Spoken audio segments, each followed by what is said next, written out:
ہمارے استاد تھے، انہوں نے یہ واقعہ سنایا تھا، کہنے لگے ان کے استاد تھے، آیت اللہ تھے، مجتہد تھے، مجالس میں بھی ان کو بڑی دعوتیں ملتی تھیں اور وہ جاتے تھے مختلف علاقوں میں، امام حسین علیہ السلام کی مجلسیں پڑھتے، لوگ بھی ان کے پاس آتے، ہدیے دیتے۔ ایک دفعہ سوچا کہ کہیں ایسا نہ ہو کہ حسین ابن علی مجھ سے ناراض ہو، تمہارے دل میں کہیں نہ کہیں مال و دولت کی طمع ہے جس کی وجہ سے تم یہ کر رہے ہو۔ جیسے یہ خیال آیا، عہد کیا کہ میں اس دفعہ کوئی مجلس قبول نہیں کروں گا جب تک خود بی بی دو عالم مجھے نہ فرمائیں کہ فلان جگہ مجلس ہے، تم وہاں جا کر پڑھو۔ پورا سال مختلف جگہوں سے دعوتیں آتی رہی، کسی کو قبول نہیں کیا، یہاں تک کہ ذی الحج کی آخری تاریخ آ گئی۔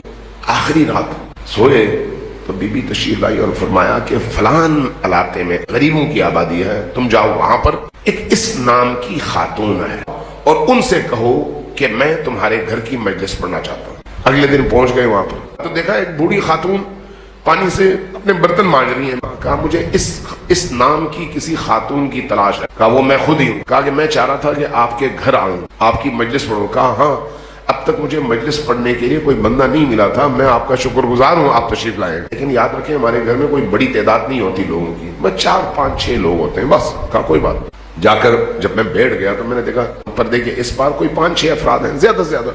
کہتے ہیں میں نے مجلس پڑھی تو میں نے مسائب جب پڑھے تو پردے کے پیچھے سے رونے کی آواز آئی۔ پہلی مجلس ہو گئی، دوسری ہو گئی، تیسری ہو گئی، شب عاشور کی مجلس ہو گئی۔ چونکہ پہلے دن میں نے عہد کیا تھا، اس بنیاد پر میں تیزی سے نکلنے لگا۔ خاتون پیچھے سے آئی، کہا رکو۔ اب میں اخلاقاً رک گیا۔ خاتون نے ایک پیکٹ نکالا، میرے ہاتھ میں تھمایا، یہ میری طرف سے ہدیہ ہے مجلس کا۔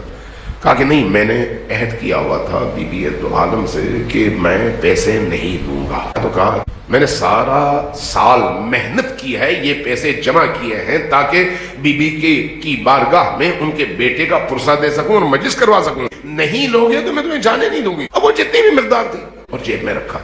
رکھنے کے بعد میں نے پھر پوچھا، یہ جو پردے کے پیچھے رونے کی آواز آتی آپ کی بیٹی تھی کوئی اور تھی؟ کہا کہ تمہیں میرے گھر مجلس پڑھنے کس نے بھیجا تھا؟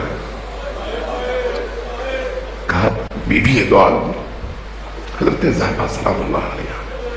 کہا وہی آتی ہے اور وہی اس مجلس میں روتی ہے۔ کیا مجمع چاہیے؟ نہیں، پاک دل چاہیے، پاکیزہ کمائی چاہیے، پاکیزہ مقام چاہیے، پاکیزہ ماحول چاہیے۔ 4 بندے ہوں کوئی بات نہیں، تو آپ اور میری آخرت کی تعمیر کے لیے یہ مجلس سب سے بڑا انعام ہے، اس لیے کہ یہ پاکیزہ ترین مجلس ہے اور اس مجلس کے نتیجے میں میری روح پاکیزہ ہو جاتی ہے۔